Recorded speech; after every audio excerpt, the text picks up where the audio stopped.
Hi, Will Patterson, living in Louisville. Today, coming to you from the Omni downtown Louisville. Talk to you a little bit about the buyer's process for those looking to either move to a different location in Louisville or just to move to the city of Louisville from somewhere elsewhere in the country. There's 4 different phases that I follow. The first phase is a pre-approval and a meeting.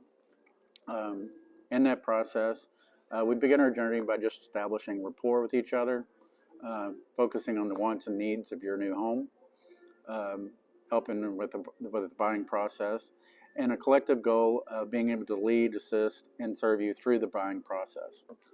I'll focus on a lot of those different aspects here going forward. The second part is working on the mortgage pre-approval. Have a lot of different people here in town that I can work with in regards to getting someone pre-approved. You may know somebody already that could assist you, but that helps negotiating power when we do get out there and we start looking at different homes and learning the price tag and focusing on the wants and needs that you're wanting in your new home. Once we get pre-approved, we're going to go out and we're going to visit homes around the area. We use different scheduling software and stuff of that nature that approves those scheduled showings so that we can go see the listings that are available. This is a perfect opportunity for you to be able to see, get an idea of a potential new home, the type of aspects that you're looking for in your new home and your wants and needs. Once we get to a certain level of identifying the one home that you're wanting, we'll go through an elimination process, because buying a home is more of an elimination process than just going out and looking. What we're wanting to do is match those needs and wants, and I feel like once we get to like 80 or 85% of what your wants and needs are, there's always that 10 or 15% that you're just never going to find. So once we identify the one, that's when we're going to sit down, talk it over, and then make that offer. Once we've decided on the one and we do make that offer, we move into the second phase. This phase, writing an offer, we're going to get an official response from the seller on the interest that you have in a home, and we're going to create a contract. The more that we focus on the one home and putting this effort in, the more that I'm going to ask of my client you want to make sure that you put down a good offer. So that might be a higher good faith estimate, such as instead of $500, you might want to do $2,000. That also shows that you're really more likely to purchase the home. And there's other ways that we can talk in regards to doing that type of information. Second, we're going to negotiate with the seller on exactly what we're trying to do in establishing that home purchase. Again, it goes back into that negotiation phase of how we want to write that contract and how we want to move forward. If we only do a $500 good faith estimate and they get another one that's $500, it may have better terms down the different parts of the contract that we may not be able to compete with. Once we get a contract, we've given it to the seller to take a look at, they're going to probably come back with some type of either acceptance, or they're going to come back with a counter offer. Counter offer is our first initial aspect of they did not like what we presented. It's not fair and reasonable to them, even though it might be to the buyer. So what we'll do is we'll discuss what their counter offer might be. It might be money, it might be time frame, it might be mortgage aspects, something of that nature. Once we get that counter offer discussed and what we want to present to the seller, then we will create our own counter offer if they did not accept our original offer, and we'll send that back to them.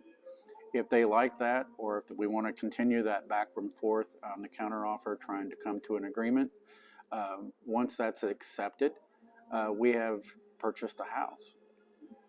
We're not done with it because we still have the closing phase, appraisal, and stuff of that nature, but that starts a secondary aspect of it. Basically starts a time clock on moving forward with inspections, financing, title, all those different aspects. All right, now we're moving into phase 3. We're halfway through the purchase process of buying a home. In this phase, we're going to talk a lot about finance and inspections. Once we've got an accepted offer on a house, both sides have made the agreement that one's going to sell it and one's going to buy it. We want to move into inspections, which I recommend inspection on any home.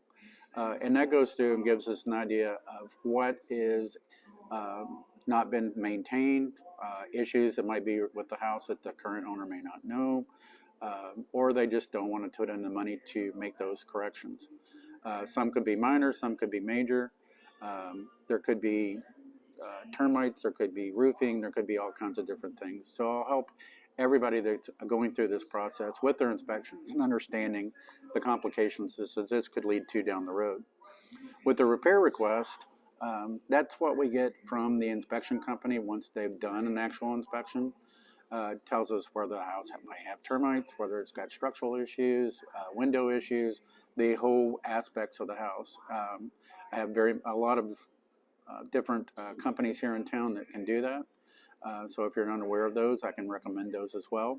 But that gives us an idea and another negotiating point of being able to bring down the price, ask for concessions so that the price may not be that high, or possibly even getting out of the contract. But in the state of Kentucky, you have to have an inspection to be able to get out of a contract once you get to an accepted level. Okay, now that we're done with the inspection process, we're going to move on into title and appraisal. This is also kind of done during the inspection process, but it's done on the backside, so we're not involved in this section. But title, we basically just want to make sure that you have the legal aspects to the property. There's no liens on the property. There's no specific guidelines that you have to follow on the property that you may not know about when you actually made contract. This is done with different banks, mortgage companies, and a plethora of other title agencies that we have around the city. Once we get to that point, we're going to also do an appraisal. Anything that has a mortgage on it is going to have some type of an appraisal. That would always be done by a third party. Those appraisals must be at or below the contract price to be able to get a mortgage on the home.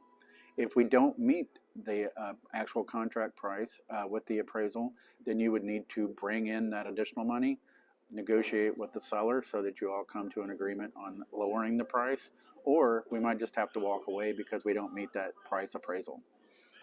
Okay, so we're moving into the final phase. This is phase 4. This is closing and possession. We've gone through making a contract, getting an offer accepted, inspections, appraisal, title work.